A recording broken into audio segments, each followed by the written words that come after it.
आज की कहानी 5 दोस्तों की है। वैसे आगे जाके सिर्फ हीरो हीरोइन को ही दिखाएंगे या फिर 5 दोस्त शुरू से लेके आखिर तक रहेंगे, वो तो हमें आगे जाके ही पता चलेगा। कहानी के शुरू में हम देखते हैं सभी के पेरेंट्स सुबह सुबह काम पे निकल जाने के बाद वो भी मिलने के लिए निकल पड़ते हैं।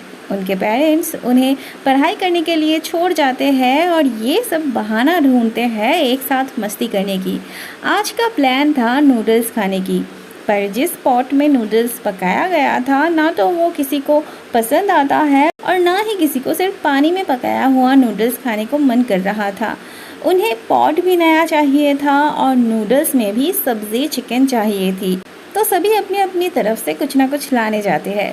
ये था जैंगशी, इसका रिस्पॉन्सिबिलिटी था चिकन लाने की, पर रास्ते में इसके दोस्त कैफ़े चलने के लिए बोलते हैं क्योंकि एक प्लेयर था जो अपने आप को बेस्ट बता रहा था और उन्हें बुली कर रहा था। जैंगशी अपने आप को बेस्ट प्लेयर मानता था, इसलिए अपने एरिया में कोई और ख़ुद को बेस्ट प्लेयर कहे ये उसको मंजूर नहीं था। इसीलिए ना चाहते हुए भी बस अपने आप को बेस्ट साबित करने के लिए वो गेम खेलने चला जाता है।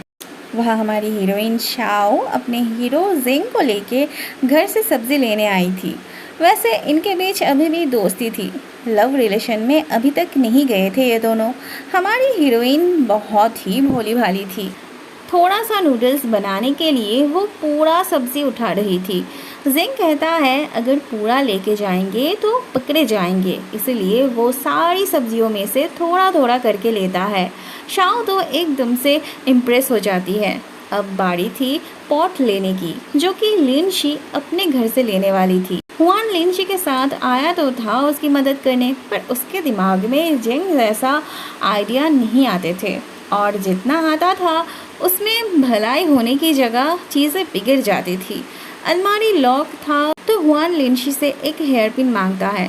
उसे ये सब नहीं आते थे, पर टीवी शो में ऐसा उसने देखा था, इसीलिए वो एक बार ट्राई करना चाहता था। लेकिन रियल लाइफ और रियल लाइफ में बहुत फ़र्क होता है। हुआन जब हेयर पिन से लॉक खोलने जाता है तब पिन अंदर से टूट जाती है। थोड़ी देर बाद जिंग आता है और वही इसका हल निकालता है।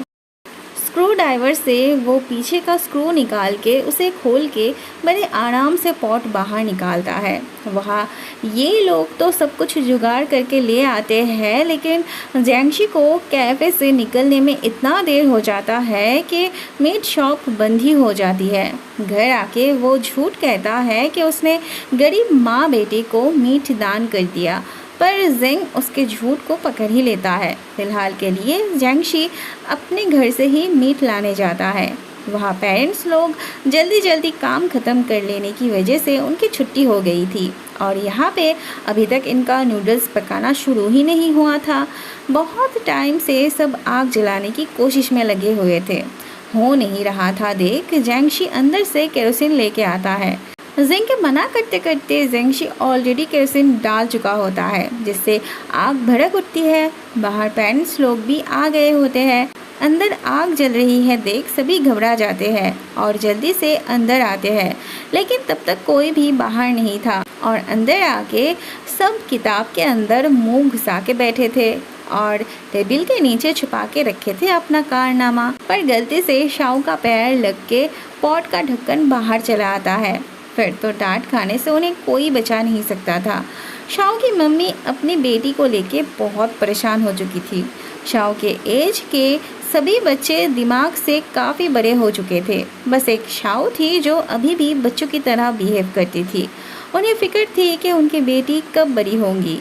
ऐसे में शाओ चुपके से बाहर जाने की कोशिश करती है। वैसे उसका पापा उसे बचाने की पूरी कोशिश करते थे। उन्हीं की मदद से वो पकड़े जाने पर भी बाहर जा पाती है। शाओ को जिंग की मॉम के ऑफिस जाके ड्राइंग करनी थी। उसे घर पे मॉम की वजह से मौका नहीं मिलता था, तो वहाँ जाके वो आराम से ड्राइंग करना चाहती थी, लेकिन उसका ड्राइंग कुछ इस तरह का था, उसके जैसा ही इमैच्योर। जिंग जब दोबारा ड्राइंग करने की बात करता है तब जैंगशी सबसे पहले भाग जाता है और उसके पीछे शाओ भी।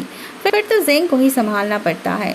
जिंग ऑलराउंडर था, उसे सारे काम आते थे। ड्राइंग भी उसने बहुत अच्छे से की थी।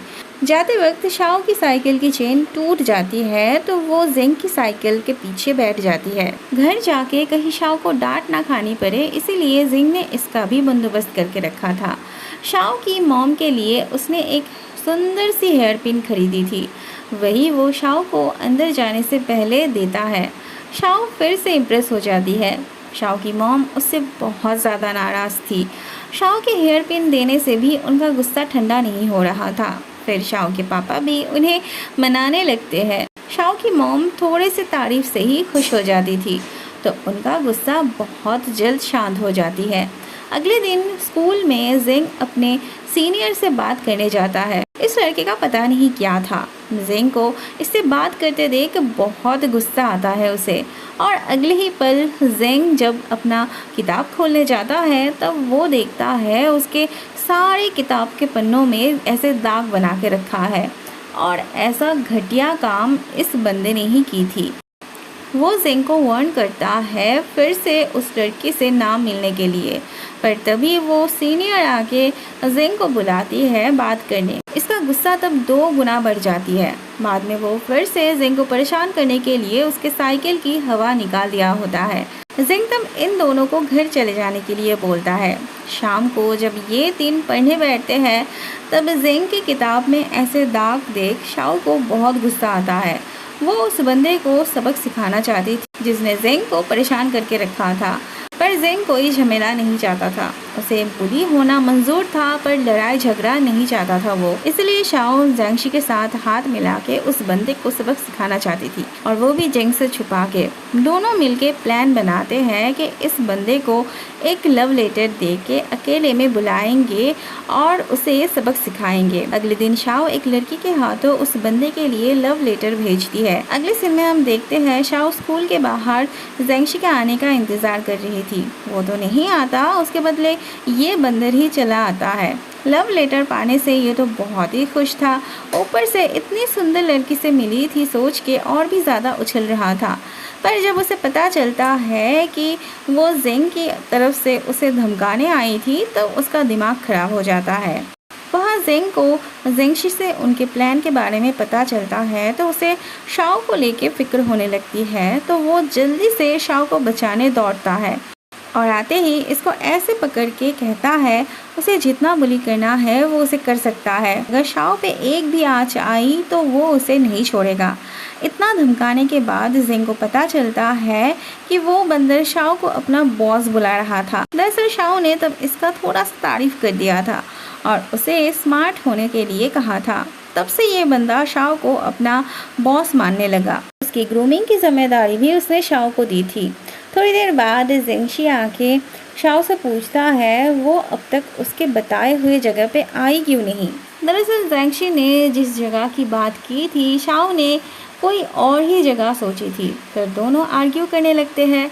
अगले सीन में हम देखते हैं कुछ ही दिनों में जेंग की मॉम की बर्थडे था, जिस वजह से बच्चे लोग अपनी अपनी तरफ से बर्थडे गिफ्ट देने की सोच रहे थे। जेंग की मॉम को ड्रामा देखना बहुत पसंद था, इसीलिए शाओ उनके लिए सीडी कैसेट खरीद के लाती है। जाते वक्त उनकी मुलाकात कंप्यूटर टीचर से हो जाती है। होमवर्क ना करने की वजह से उन्हें डांट पड़ती है।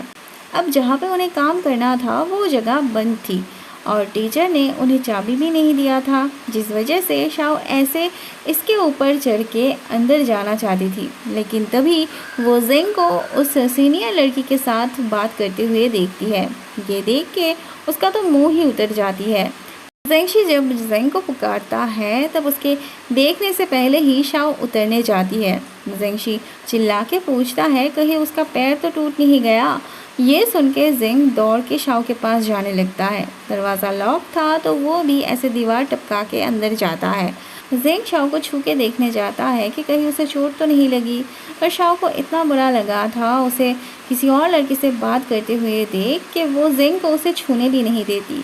पर जेंग ज़बरदस्ती उसे गोद में उठाता है। तब तक ये भी दरवाजे से चले आते हैं। शाओ को जेंग के गोद में नहीं रहना था। वो जेंगशी को उसे उठाने के लिए बोलती है। जब जेंग उससे पूछता है उसके और जेंगशी के लेने में क्या फ़र्क है, तब शाओ कहती है उसे ऊंचाई से डर लगता है। जेंगशी को बाद में ख्याल आता है कि शाओ ने इनडायरेक्टली उसे शॉर्ट हाइट कहा। इन सब के चक्कर में सीडी कैसेट टूट गई होती है। बाद में शाओ को डॉक्टर दिखाने ले जाया जाता है। वहाँ से कहा जाता है उसे ज़्यादा चोट नहीं लगी थी। थोड़ी देर बाद शाओ की मॉम आती है और वो अपने मॉम के साथ घर चली जाती है। ज़ेंग को समझ नहीं आ रहा था आखिर उसने कौन सी गलती कर दी थी कि शाओ उससे बात भी नहीं करना चाहती थी।